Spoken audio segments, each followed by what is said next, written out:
y'all for having us. We are the students from Texas A&M University, Corpus Christi, or TAMUCC.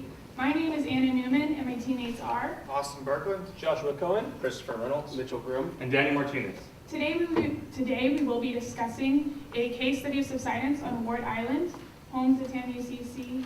This project originated with rumors that Ward Island is sinking, particularly in the southeast side of campus where the Camden Miramar dormitories are located. And in order to determine if there were any merit to these claims, we conducted a series of GPS observations, traverses, and level loops. As a result, we found that there was an average of 0.57 feet of subsidence. And additionally, we thought we hypothesized that we would see a correlation between time and subsidence, but that was not the case. So we looked at a geotechnical report and aerial imagery to determine why. But to get permission to conduct our project, we had to talk to a couple of different individuals, and Austin will discuss that further. Thank you, Anna. To get full permissions for this survey, we first had to talk to Ms. Sarah Judy, the Assistant Director of Camden Miramar, the facility that we're doing our survey at.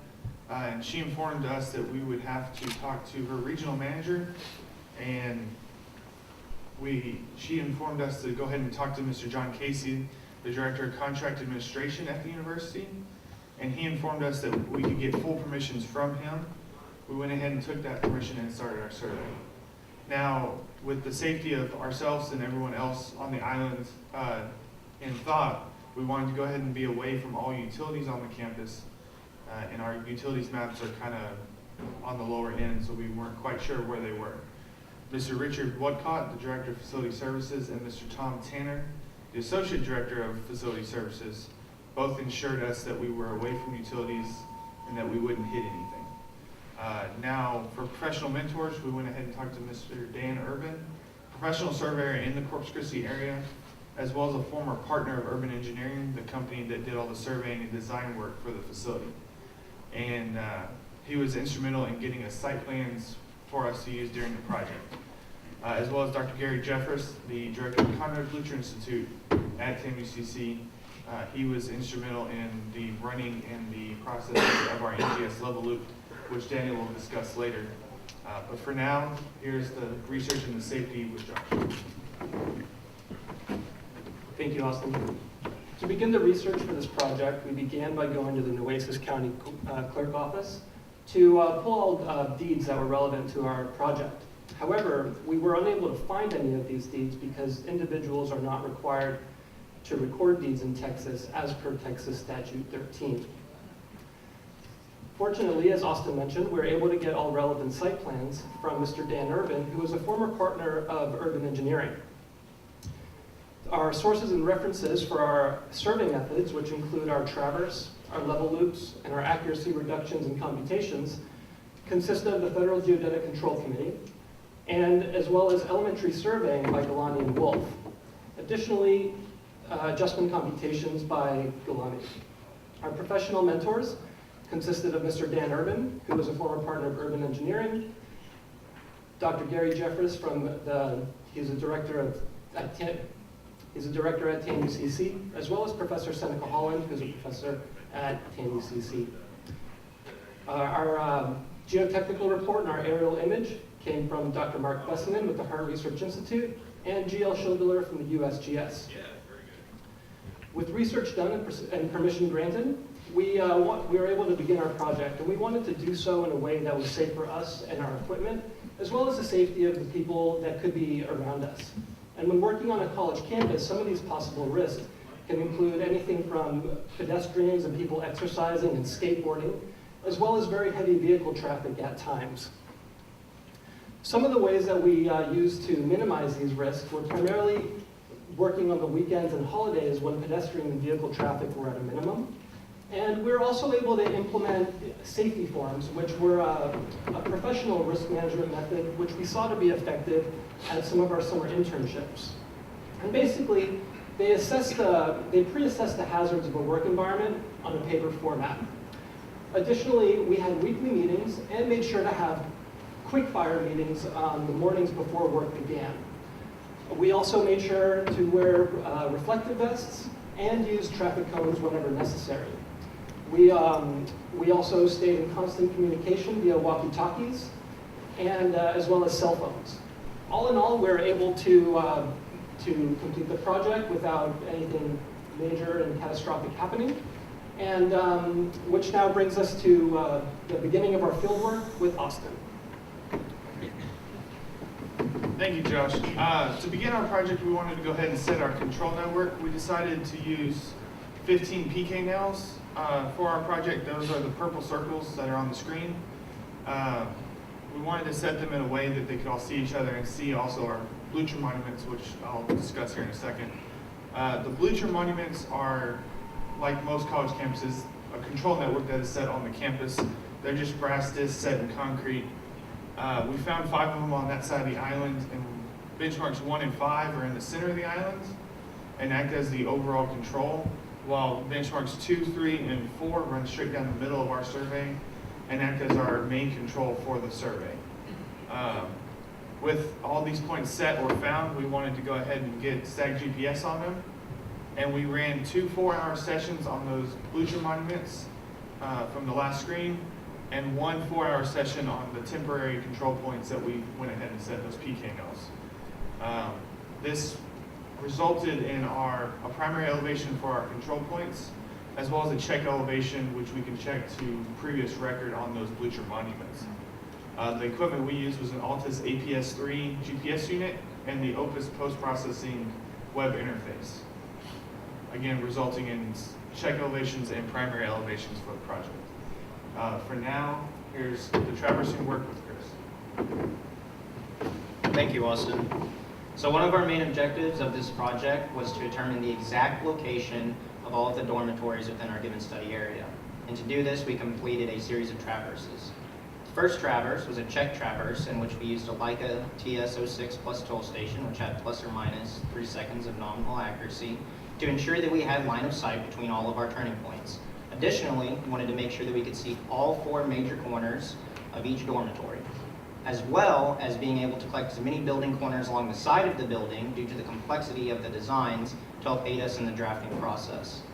Now, the second traverse was a dormitory traverse, in which the main objective was a collection of building corners, and the method that we used for that was that we had a prism parallel to the building corner. We shot at the prism, that got our distance, and then we turned the total station directly onto the building corner and took another shot to determine the angle. Therefore, we have an accurate distance and angle for every building corner from a given setup. Now, that was not, we wanted a point of reference to reference all those building collection corners to ensure that we got the proper dimensions. So we decided we were going to tape all of the buildings so that if there was an outlier shot, that we could still adequately draft the building corners and have another point of reference to check ourselves. Now that we have determined the exact location of all of the buildings, we can now compare those with site plans that we have gotten from Dan Urban and determine the exact location of where they took their elevation shots from. And to do that, and to collect those elevations, we ran a series of level loops, which Mitchell will discuss. Thank you, Chris. Now, for the level loop fieldwork part, we conducted 3 different level loops. We conducted 1 geometrically closed loop and 2 mathematically closed loops. The instruments that we used was a Trimble Denny digital level and a Leica NA728 optical level. As you can see, this is the geometrically closed loop. We started up at benchmark 2, came down, around, and back up to benchmark 2. This loop encompassed every point that we used for the actual fieldwork.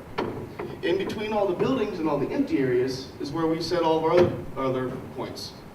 And that's how we ran the 2 mathematically closed loops to go ahead and get all elevations on these points. This is the first one, and this is the second one. Now, you may have noticed those mathematically closed loops, they also share multiple points with the geometrically closed loop.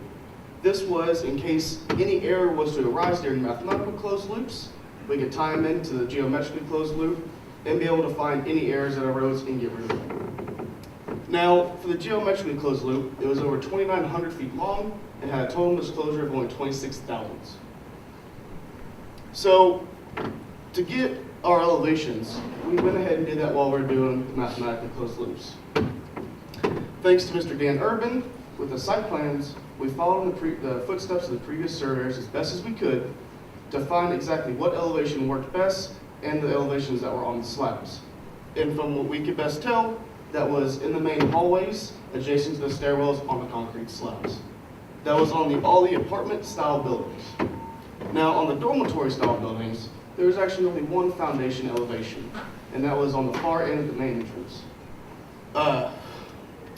So we went ahead and got that elevation, but we also want to go a little further in case the building was possibly tipping or whatever. So we went ahead and ran traverses through the actual buildings with permission from the on-campus resident advisor. So the results of dormitory subsidence is shown above. On the y-axis, we have the total amount of feet of subsidence, and on the x, we have the building name, and then the year it was built.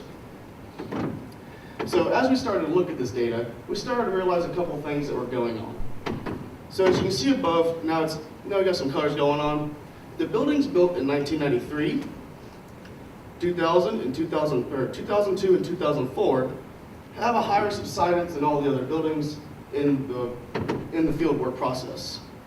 In 95 and 98, they have a lower amount of subsidence. So we were curious what was going on here. So we went and got a geotechnical report and also some aerial imagery, and Anna will go further into that later. And here's Daniel as to why we conducted our NGS level. Thank you, Mitchell. Throughout this whole process, we wanted to make sure that our differential level network was of the highest accuracy. So after speaking with Dr. Gay Jeffress, he recommended that we use the Federal Geodetic Control Committee's standards and regulations for establishing vertical geodetic control. After going through this document, we also spoke amongst ourselves and determined that we should do 100-foot backsites and foresights to help mitigate any possible errors throughout our entire differential level loop. We also performed this off-site differential level loop to a NGS monument, which I'll talk about in the next slide. The equipment used for this was the Trimble-Denny automatic level, which really helped streamline the whole process and keep a nice, clean catalog of all our shots. As you can see from benchmark 2, that is the northernmost point of our differential level network, which is also a blue chip point, as Austin discussed. We traveled westbound on Ocean Drive to AH 1700, which is the NGS benchmark I was speaking of. This is also a class 1 benchmark. Then we looped it back to benchmark 2. So after going through the rest of the standards and regulations document, we were able to first convert our total distance to 2.9 kilometers and also determine our propagated standard deviation of elevation difference through least squares adjustment. As you can see from the chart, the first order classification for maximum elevation difference accuracy is 0.5. After computing all our values, we're able to determine our accuracy to be at 0.019, thus putting us in this first order class 1. Now with Anna to conclude. So with our fieldwork complete, we turned our attention back to our dormitory subsidence results, which can be seen on the top left side of the screen.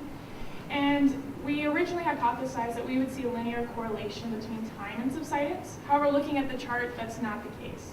So we contacted Dr. Mark Bessinen at the Hart Research Institute at TAM-UCC to obtain a 1984 geotechnical report and a 1934 aerial image. The 1984 geotechnical report includes a core sample taken off the coast of our study area, and it states that the top 10 meters of soil are sand, silty, fine grain, and medium grain, with the next 50 meters being clay and silt. Now we know clay and silt shrink and swell at substantial levels when put in wet environments, so that can explain why we saw subsidence over the entire study area. However, as Mitchell stated earlier, we were really interested in the 1993, 2002, and 2004 building phases, which are circled here in red, because they fall within a former water body that used to cover a large portion of our study area. Now, during construction, we know that the elevation difference between the water body and the natural ground would have had to be filled in with some sort of new soil, which would then have to be compressed to its optimal level, but reaching that optimal compression level is not possible. So as the building settled, the soil would have consolidated and we would have seen our first subsidence values. Additionally, over time, because the buildings are built on top of clay and silt, we would have continued to see more subsidence. But like Mitchell also stated, we were interested in the 1995 and 1998 buildings because they had the least subsidence. And these buildings are here circled in green, and they fall outside of the water body. So now we were thinking, okay, instead of there being a linear correlation between time and subsidence, potentially there could be a correlation between location and subsidence. So it was through the use of this additional information and additional research that we felt confident that we had completed the objective of this competition, as well as understood our fieldwork. And with that, we'd like to thank our sponsors who either donated equipment or financially supported us here. And again, thank you all for having us. And with that, we're open for questions. Judges, questions? You said you worked weekends and holidays. Yes, Is ma'am. that something you want to do in the future? No, but for safety reasons, we had to. The campus is too small and there's too much traffic for us to work any other time. We tried to do one evening and it got too close to rush hour, which happens to be 3, 5, and 7, and it's impossible. We had a lot of angry people. And more so, to speak on behalf of the differential level loop, that was really the only time we could form that, because there's only one main road that feeds into the island that also feeds into the Navy base adjacent to us. So during winter break, in the right of way, far from the street, we were fine during those off times. Yes, sir. I was impressed with the amount of redundancy that you did during the survey, and it was shown everywhere, except I didn't see checks, or maybe I missed it, the checks on the Opus results.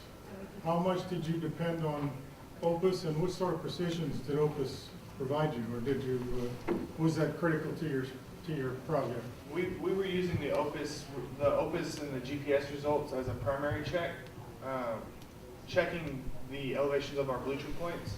So on those, we ran 2 observations and weighted averaged them together so that they would give us our best results. But on the control points that we set, we didn't necessarily have a accuracy we were shooting for. We were trying to get that primary elevation, and we were checking it with the level loop.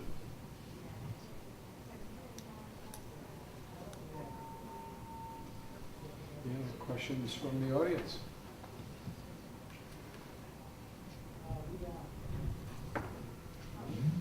Good. Thank you very much.